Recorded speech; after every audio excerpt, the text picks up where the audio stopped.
حضرت واصل بن اسقر رضی اللہ تعالیٰ عنہ صحابی تھے، ان کے پاس ایک شخص گیا، اس نے جا کے نا تو ان کے گھر سے اونٹنی خریدی۔ امام بہقی نے لکھا ہے جب خرید کے لائے تو رستے میں ان کے بیٹے نے بیچی یا گھر کے کسی اور فرد نے جب خرید کے لائے تو جناب واصلہ بن اسقر رضی اللہ تعالیٰ عنہ کی ملاقات ہوئی تو آپ پوچھنے لگے بھائی یہ تو اونٹنی میری ہے، میرے گھر سے خرید کے لائے ہو؟ کہا ہاں۔ فرمانے لگے تم نے کیا کرنا ہے اونٹنی کا؟ بک گئی، ٹھیک ہو گیا، ہوش میں عقل میں خرید کے لایا، بات ختم ہو گئی۔ بلکہ ہم تو کہتے ہیں وہ لکھا ہوتا ہے دکانداروں نے خریدا ہوا مال واپس، واہ جی واہ، یہ کس کا فتویٰ ہے؟ یہ خریدا ہوا مال واپس کس کا فتویٰ ہے؟ یہ ساڈا اپنا کہتے ہیں ایڈا اوکھا تینوں مڑیا تو پھر لے کے آ گیا، ایڈیاں گلاں سنا کے ایڈا سیاح سیل مین سی، انہیں ترلے لینے ساتر ہی انہیں تعریف کیتی ہے، تو انہوں بڑا سونا لگے گا، پھر تیرے گلے میں ڈالا ہے بڑی مشکل سے، مڑا ہے تجھے اور تو پھر لے کے آ گیا، اور شام کو کہتا الحمدللہ میں نے بڑے پیسے کمائے، لا حول ولا قوت الا۔ سارا دن جھوٹ بولا، فریم کیا، اس پہ اللہ کا شکر ادا کرنا۔ بندہ لے کے آ رہا ہے ان کے گھر سے، کہاں سے خریدی؟ تو صحابی کہنے لگے آپ کے گھر سے۔ فرمایا میری اونٹنی ہے لیکن تمہیں اس کے عیب کا پتہ ہے؟ او بھائی یہ دھرتی پہ بسنے والے لوگ تھے، یہ میرے نبی پاک کے تیار کیے ہوئے تھے، تمہیں پتہ ہے اس اونٹنی کے عیب کا؟ کہ یار تو عجیب آدمی ہے، کوئی عیب بھی بتاتا ہے اپنے جانور کے۔ فرمانے لگے چل تو یہ بتا گوشت کھانے کے لیے خریدی ہے یا سفر کرنے کے لیے؟ کہ میں نے تو اس پہ بیٹھ کے حج کرنے جانا ہے۔ فرمانے لگے چل بھی میرے ساتھ واپس آپ پیسے لے لے، گوشت کھانے کے لیے اچھی ہے، دودھ دینے کے لیے اچھی ہے، پر یہ سفر کے لیے اچھی نہیں، تیرے کام نہیں آئے گا۔ اب وہ صحابی ساتھ ساتھ چل رہے ہیں اور کہنے لگے یار میں نے خرید لی تھی، پیسے دے دیے تھے، مرضی سے سودا کیا تھا، میں نے پوچھا بھی نہیں تھا سفر کی کیسی ہے، تو نے یہ کیوں کیا؟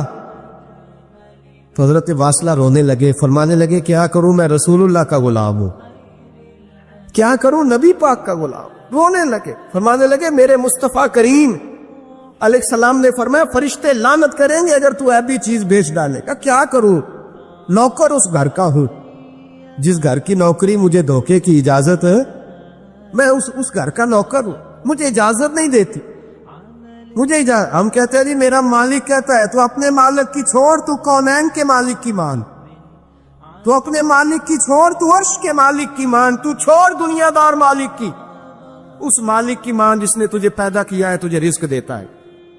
دنیا کے مالک کی بات کر رہا میرے نبی پاک صلی اللہ تعالی علیہ وسلم باہر نکلے، رات کو مدینے میں ٹھنڈی ہوائیں چلی ہے، رم جھم برکھا برسی ہے، مدینہ سارا ٹھنڈا کر گئی ہے، پہلے ہی بڑا ٹھنڈا ہے، پر خدا کے کرم سے مدینے میں اور ٹھنڈک ہوئی۔ حضور سویرے نکلے، بازار میں گئے،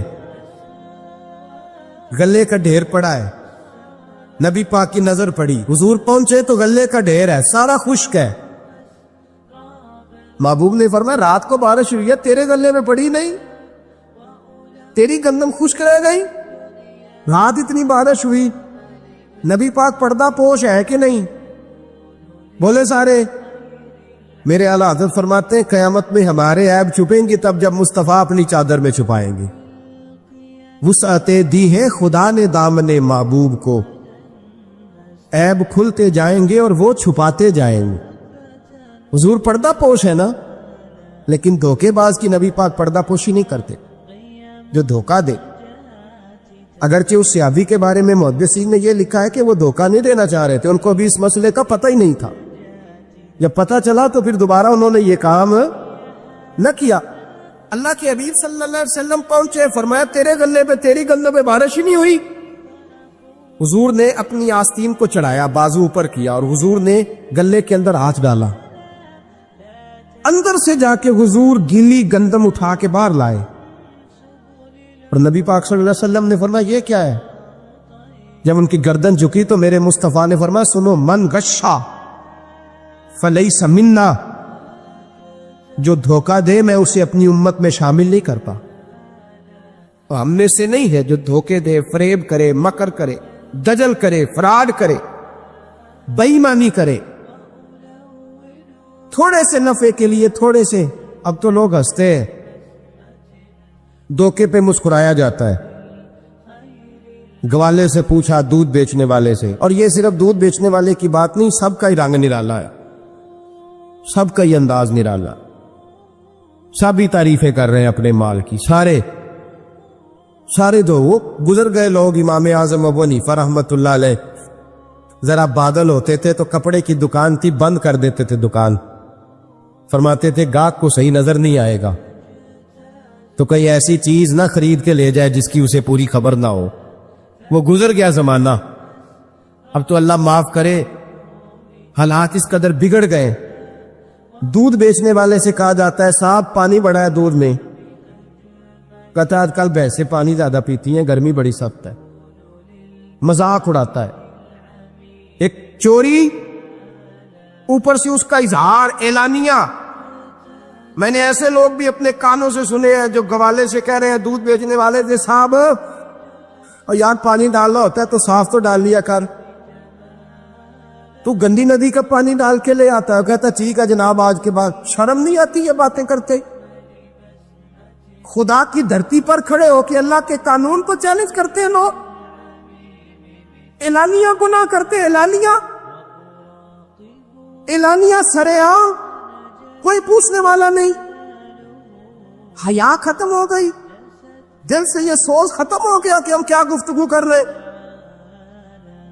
بڑے بڑے رنگ ہیں، بڑے بڑے انداز ہیں لوگوں کے۔ حضرت ابو ہریرہ رضی اللہ تعالیٰ عنہ کھڑے تھے تو ایک آدمی دودھ میں پانی ملا رہا تھا، حضرت ابو ہریرہ کی چیخیں نکل گئی، رو پڑے۔ لوگ کٹھے ہوئے کہنے لگے حضور آپ تو کیا ہوا؟ وہ پانی ملانے والا بھی آ گیا، حضور آپ کیوں رو رہے ہیں؟ فرمایا قیامت کے دن تجھے جو سزا ملے گی وہ سزا یاد کر کے میری آنکھوں میں آنسو آ گئے، تجھے جو سزا ملے گی میری آنکھوں میں آنسو آ گئے۔ حضور کیا سزا ملے گی؟ تو حضرت ابو ہریرہ رضی اللہ تعالیٰ عنہ فرماتے ہیں یہ دودھ رب تیرے سامنے رکھے گا اور تجھ سے اللہ فرمائے گا چل اس سے پانی علیحدہ کر، اللہ تجھے سزا دے گا۔ میں ایک شخص کی مثال دے رہا ہوں، لیکن اس سے مراد صرف گوالہ نہیں، یہ بات بڑی دور تک جاتی ہے، بڑی دور تک جاتی ہے، بڑی دور تک۔ یہاں جس کے یہاں سے دودھ خریدا جاتا ہے وہ تو جب بھینس کا دودھ دھونے لگتا ہے تو پہلے ہی پانی رکھ لیتا ہے، اللہ ماشاء اللہ۔ یہ کئی گھروں سے نقص واقعہ ہو کے آتا ہے، ایک جگہ پہ نہیں ہے، یہ بڑی دور تک حالات بگڑے ہوئے۔ حضرت ابو ہریرہ فرمانے لگے رب کریم قیامت کے دن تجھ سے فرمائے گا چل علیحدہ کر، دودھ سے پانی بتا کر لے گا؟ کہنے لگا حضور ڈالا تو جا سکتا ہے، نکالا نہیں جا سکتا۔ فرمانے لگے پھر تیرا دوزخ سے نکلنا بھی مشکل ہے، تو دے بچوں کو کما کے کھلا، موج کر۔ اب تو یہاں تک تماشا لگ گیا ہے، میں ایک رپورٹ پڑھ رہا تھا کراچی میں ایسی بھی دکانیں پکڑی گورنمنٹ نے کہ جہاں دودھ کے اندر کیمیکل ملایا جاتا ہے گاڑھا کرنے کے لیے، اور اس کیمیکل نقصان یہ ہے اس کیمیکل کا کہ وہ کینسر کا باعث بن جاتا۔ 2 کلو دودھ کی خاطر قتل کر دیا ایک انسان کو، 400-500 کی خاطر مار دیا بیماری لگا کے، بچے یتیم کر دیے، عورتیں بیوہ کر دی، گھر اجاڑ دیے تھوڑے سے دھوکے کے لیے، اتنی سی دنیا داری اکٹھی کرنے کے لیے۔ یہاں دوائیاں جعلی نہیں بک رہی، یہاں لوگ ملاوٹ والی، اتنے لوگ کھڑے ہیں ڈاکٹر کے دروازے پر اور تعریفیں کر رہے ہیں ڈاکٹر صاحب اس کمپنی کی کیوں لکھ کے دیتے ہیں، ڈاکٹر صاحب اس کمپنی کی دوائی، انہیں خبر نہیں کہ کیا حال ہے۔ موت بیچتے ہو پھر سمجھتے ہو جنت میں جاؤ گے۔ ام حسبتم ان تدخلوا الجنہ، اتنا آسان سمجھ لیا لوگوں نے۔ میرے رسول پاک صلی اللہ علیہ وسلم نے فرمایا جس کا دوست، جس کا بھائی، جس کا پڑوسی اس کے بوائق سے محفوظ نہ ہو وہ آدمی جنت میں نہیں جائے گا۔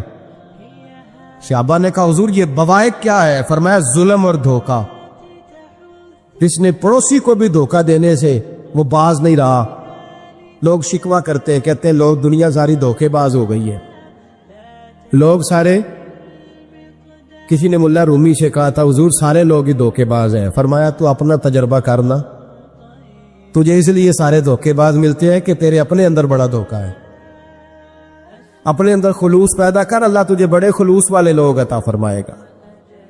تو خود اس سے یاری لگاتا ہے، دھوکے کے رنگ میں لگاتا ہے، تیری ہر دوستی اس لیے کہ تو نفع کتنا لے سکتا ہے۔ میرے مصطفیٰ کریم سید عالم صلی اللہ علیہ وسلم نے اپنی امت کو منع فرمایا، فرمایا خبردار تمہارا رنگ ایک ہونا چاہیے، تمہارا روپ، میری باتوں کی سمجھ آ رہی ہے آپ کو؟ دھوکہ دینا، فریب کرنا، فراڈ کرنا۔ حضرت عیسیٰ علیہ السلام کے پاس ایک شخص آیا، کہنے لگا میں نے آپ کے ساتھ رہنا ہے ہمیشہ، امام راضی نے لکھا ہے میں نے ہمیشہ آپ فرمانے لگے میں ضرور ساتھ رکھوں گا پر دنیا داری کا مطالبہ نہ کرنا۔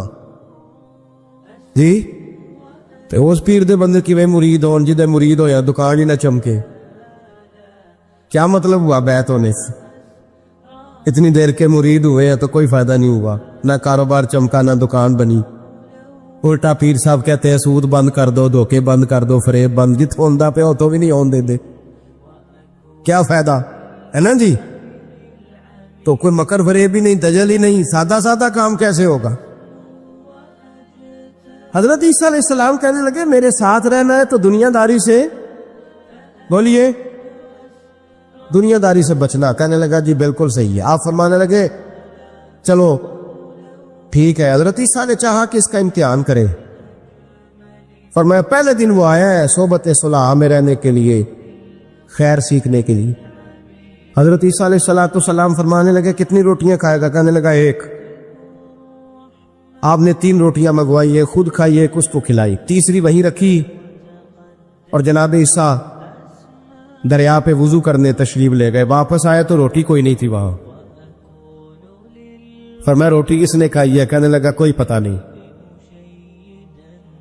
جناب عیسیٰ علیہ السلام نے نا اس کو معجزہ دکھایا۔ ایک ہرن جا رہی تھی، اس کے ساتھ 2-3 چھوٹے چھوٹے بچے تھے۔ حضرت عیسیٰ علیہ السلام نے ہرن کا ایک بچہ پکڑا، اس کو ذبح کیا، ہرن بھی کھڑی ہو گئی، باقی بچے بھی کھڑے ہو گئے، ذبح کیا، اور ذبح کر کے اس کا گوشت بھونا، اس کو بھی کھلایا، خود بھی اتنا کھایا کہ سیر ہو گئے، ڈکار آنے لگے۔ فرمایا کھایا نا تم نے؟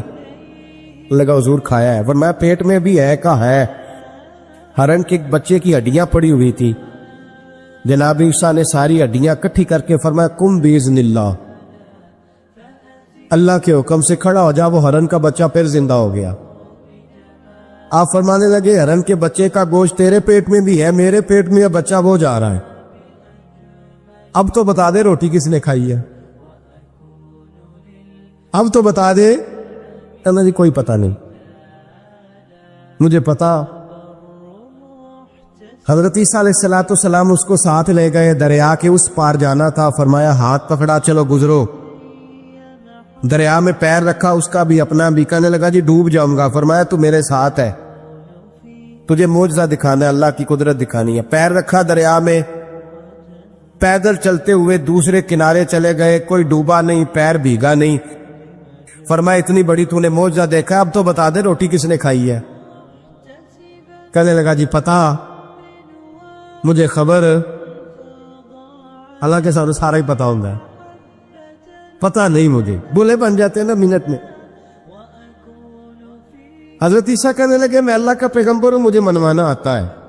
دریا کے اس پار گئے تو ریت تھی، صحرا کا علاقہ تھا، جناب عیسیٰ نے ریت کٹھی کی، چھوٹی چھوٹی ڈھیریاں لگائیں، 3 ڈھیر ریت کے لگ گئے، 3 ڈھیر۔ جب 3 ڈھیر لگ گئے تو جناب عیسیٰ علیہ السلام نے پھونک ماری، وہ ساری کی ساری ریت سونا بن گئی۔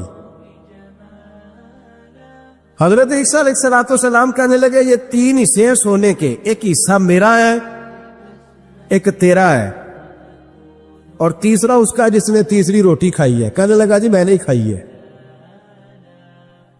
تیسرا حصہ اس کا جس نے تیسری روٹی کھائی۔ کہنے لگا جی روٹی؟ فوراً مان گیا، بے قدرہ کچھ قدر نہ جاتی، کیتی خوب تسلی ہو، اے دنیا دار پجاری زردے کتیاں دے گل ٹلی میں نہیں کھائی ہے. وہ میاں صاحب کمال کر گئے. وہ ایک شخص لے گیا میاں محمد بخش علیہ رحمہ کو تانگے پہ بٹھا کے کہنے لگا یہ پہلی بھی میری، وہ بھی میری، وہ باغ بھی میرا، یہ میرے چاچے کی، وہ میرے تائے کی، یہ میرے دادے کی، بڑے مالدار ہیں. آپ فرمانے لگے چل چھوڑ کوئی اور بات بھی کر. نہیں جی نہیں، وہ فلانی شے بھی میری. آپ فرمانے لگے یہ بتا تجھ سے پہلے کس کی تھی؟ کہنے لگا فلانے سے خریدی ہے. فرمایا اس سے پہلے کس کی تھی؟ چپ کر گیا. آپ فرمانے لگے دانش مندہ نہ کم نہ ہی دل دنیا نہ لانا، اس ووٹی کئی خامند کیتے، جو کیتا سو کھانا. چھوڑ اس کی بات نہ سنا، اس کا تو کبھی کوئی مالک ہوتا ہے کبھی کوئی ہوتا ہے. کہنے لگا جی میں نے ہی کھائی ہے روٹی. تو حضرت عیسیٰ کہنے لگے تو نے ظلم کیا، نبی کی صحبت پر تو نے ایک روٹی کو فوقیت دی، ایک روٹی، اور مجھے دھوکہ دیا اللہ کے پیغمبر کو. فرمایا جا میں نے مال کا کیا کرنا ہے، سارا ہی سونا تیرا ہے، 3 ڈھیریاں تو ہی رکھ لے. حضرت عیسیٰ کہہ کے گزرے تو پیچھے سے ڈاکو آ گئے،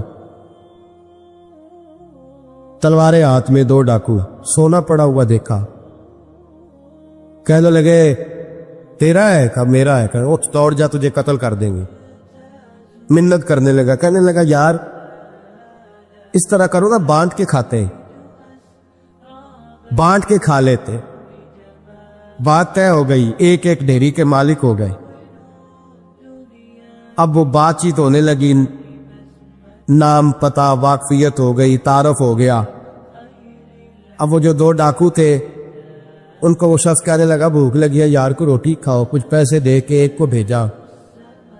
وہ جو 2 ڈاکو تھے ان میں سے جو کمزور تھا اس کو بھیجا کہ جاؤ کھانا لے کے آؤ. وہ کھانا لینے گیا تو پیچھے سے کہنے لگا تیرا رشتہ دار ہے؟ کہا نہیں. کو تعلق؟ کہنے لگا کوئی نہیں. آدھا حصہ کیوں دیتے ہو؟ کہنے لگے کمزور سا بندہ ہے، روٹی شوٹی لا دیتا ہے، میرے کام شام کرتا ہے، تو میں اس کو آدھا. اس نے کہا دفع کرو، چھوٹے چھوٹے کام کرتا ہے تم آدھا حصہ دیتے ہو، آتا تو پکڑ کے قتل کر دیتے ہیں، سونا آدھا آدھا بانٹیں گے. ٹھیک ہو گیا جی. وہ جو روٹی لینے گیا تھا وہ بھی کہنے لگا مجھے تو نوکر سمجھا ہوا ہے نا، کھانے میں لاؤں، پانی میں لاؤں، بستر میں بچھاؤں. آج اتنا سونا ہاتھ آیا، بڑا ڈاکہ لگا، ان کو قتل کرتا ہوں نا دونوں کو تو سونا میں قبضے میں کرتا ہوں. اس نے بھی دھوکہ دینے کا ارادہ کیا، کھانے میں زہر ملایا. امام راضی فرماتے ہیں وہ زہر ملا کھانا لے کے پہنچا، روٹی رکھی